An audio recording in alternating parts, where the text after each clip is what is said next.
আমরা মহাকর্ষ বিষয়ে আগের দিন আলোচনা করেছি। আজকে অভিকর্ষ এবং অভিকর্ষ ত্বরণ বিষয়ে আলোচনা হবে। আচ্ছা, অভিকর্ষ হলো মহাকর্ষ যেমন অন্যান্য মহাজাগতিক বস্তুর ক্ষেত্রে আমরা আলোচনা করেছি, তেমন মহাকর্ষটা যখন পৃথিবীর ক্ষেত্রে কাজ করবে তখন সেটাকে আমরা মহাকর্ষ না বলে পৃথিবীর ক্ষেত্রে মহাকর্ষকে আমরা বলি অভিকর্ষ, অর্থাৎ গ্র্যাভিটি। অভিকর্ষ হচ্ছে পৃথিবী তার কাছাকাছি অবস্থিত যে কোনো বস্তুকে তার কেন্দ্রের দিকে আকর্ষণ করে। এই আকর্ষণকে আমরা বলছি অভিকর্ষ। এখন পৃথিবীর ক্ষেত্রে আমরা যদি দেখি তাহলে এটা মনে করো আমাদের পৃথিবী।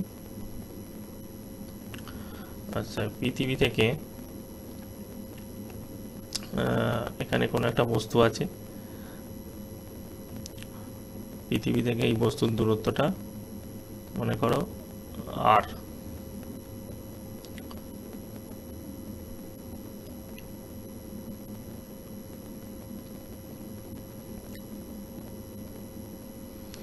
আচ্ছা, এটাকে আমরা আর দিয়ে ডিনোট করলাম।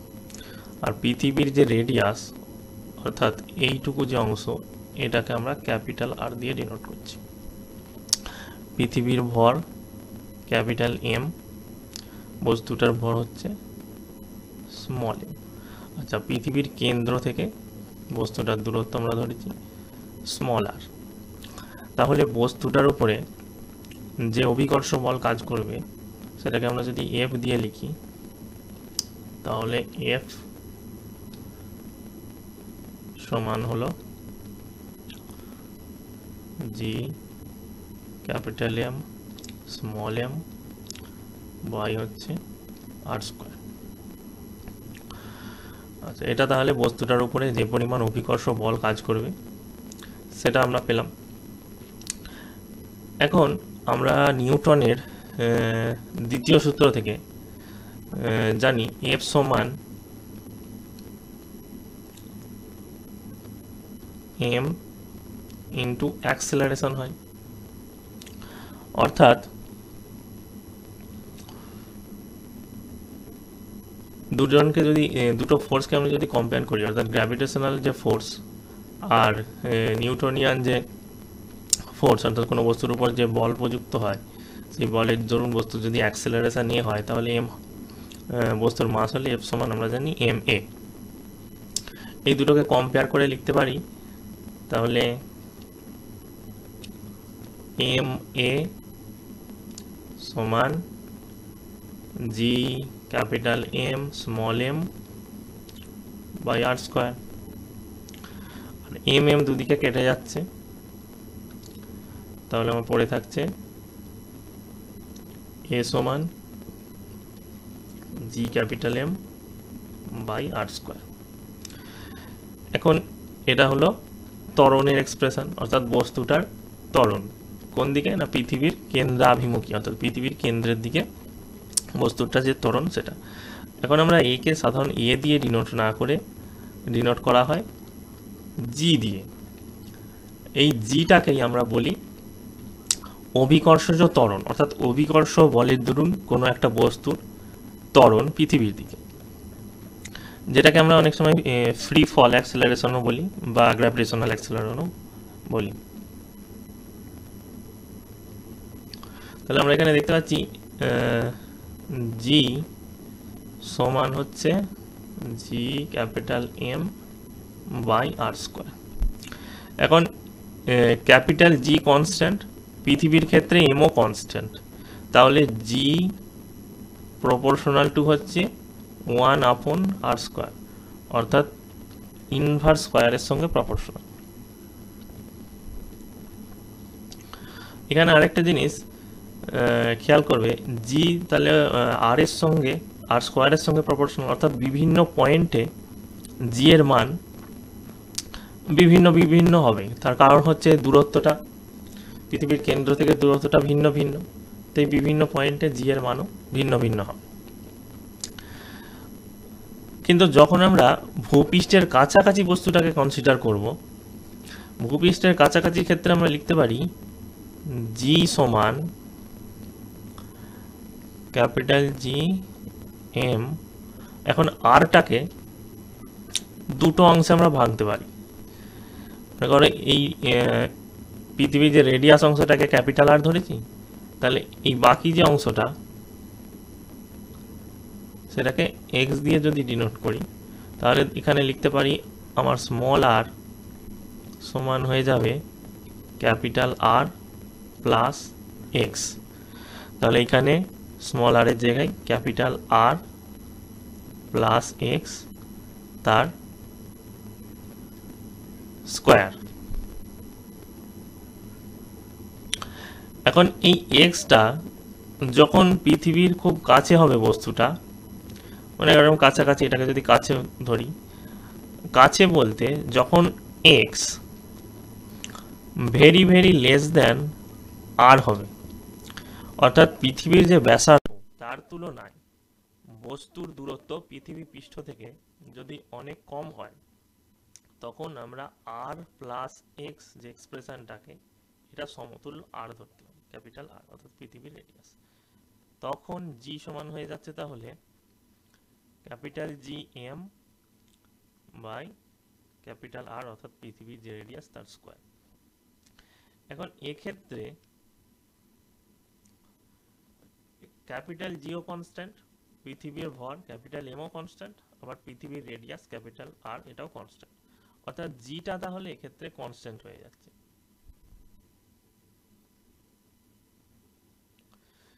আচ্ছা, জি এর মানটা এসআই এককে হয়, অর্থাৎ পৃথিবী পৃষ্ঠের কাছাকাছি যখন আমরা কনসিডার করছি কনস্ট্যান্ট যে ভ্যালুটা, সেটা হচ্ছে 9.8 মিটার পার সেকেন্ড স্কোয়ার, বা সিজিএসে বললে 980 সেন্টিমিটার পার সেকেন্ড স্কোয়ার।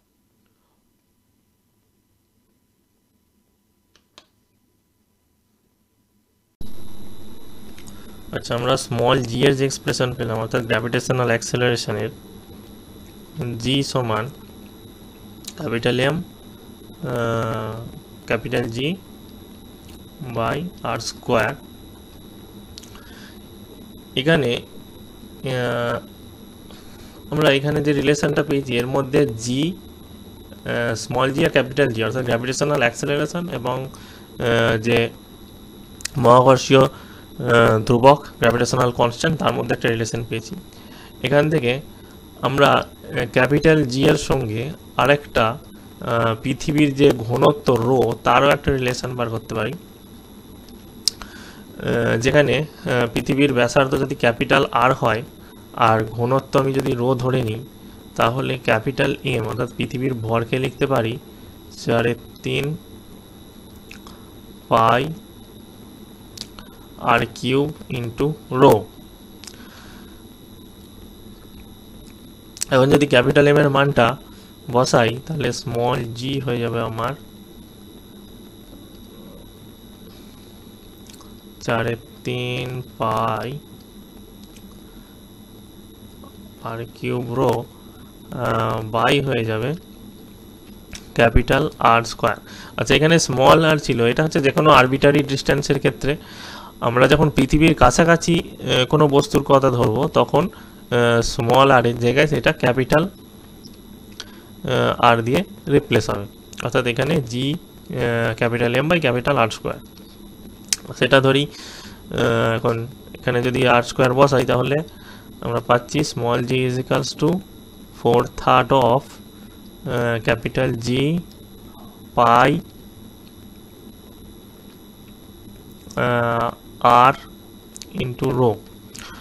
বা রো যদি লিখি, তাহলে রো সমান পেলাম 3g by 4 pi R capital জি।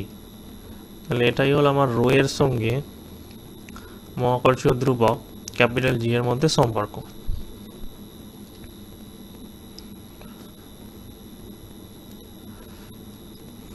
আচ্ছা, এখন এবার আমরা বস্তুর ত্বরণ আর পৃথিবীর ত্বরণের মধ্যে তুলনা করব। এটা ধরে নিলাম আমার পৃথিবীর ভর ক্যাপিটাল এম, আর এই যে রেডিয়াস এটা ক্যাপিটাল আর। আচ্ছা, এখন পৃথিবীর কেন্দ্র থেকে এই বস্তু, অন্য একটা বস্তু ধরলাম স্মল এম ভরের বস্তু, এর মাঝখানের দূরত্বটা হচ্ছে স্মল আর।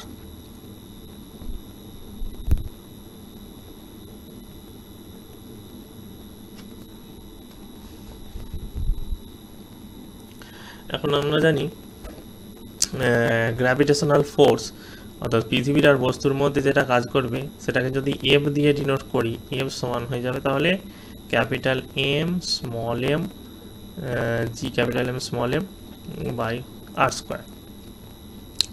এখন এই যে ফোর্সটা, সেটা পৃথিবীর ক্ষেত্রে যে বল কাজ করবে, এই বস্তুটার ক্ষেত্রে বস্তুটার উপরেও একই বল কাজ করবে। নিউটনের তৃতীয় সূত্র থেকে আমরা জানি পৃথিবী যদি এই বস্তুটাকে এফ বলে আকর্ষণ করে, তাহলে বস্তুটাও পৃথিবীকে একই পরিমাণ বলে আকর্ষণ করবে। এবং এই যে আকর্ষণ বলের মানটা এখানে এফ, আমরা এই গ্র্যাভিটেশনাল ফোর্সের মানটা পেয়ে যাই G capital M small m by r square.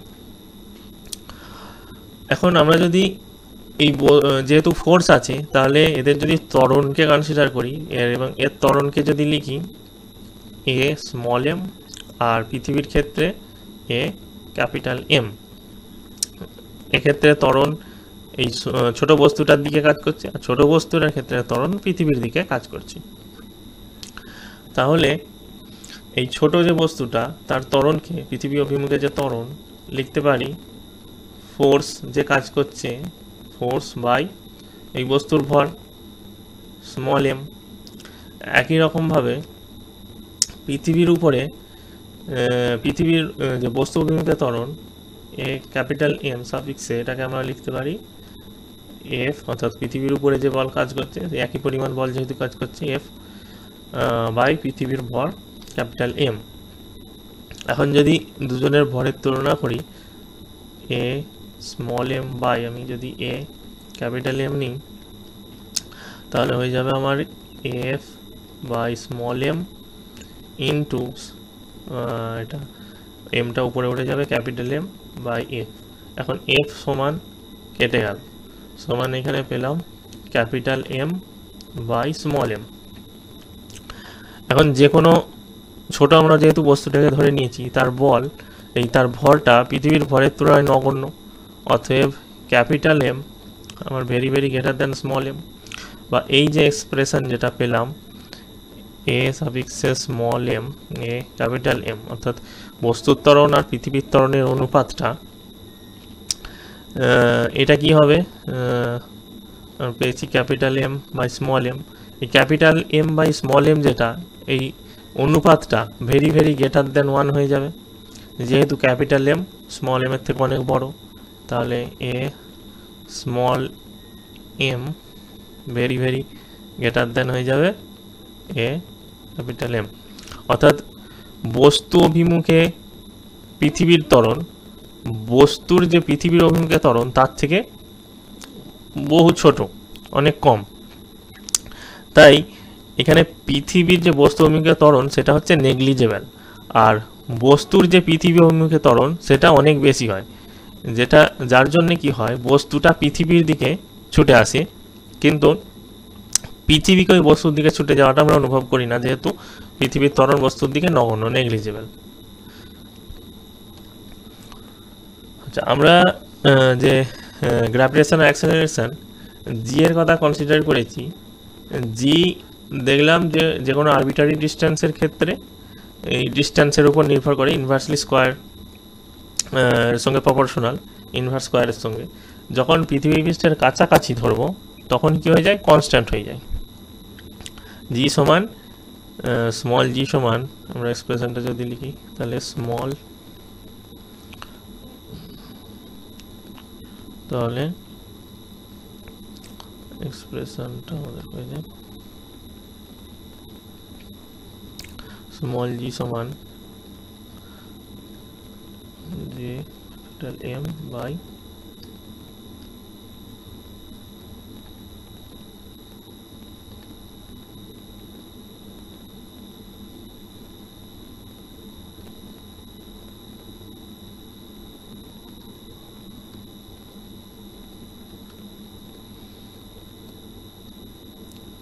Square.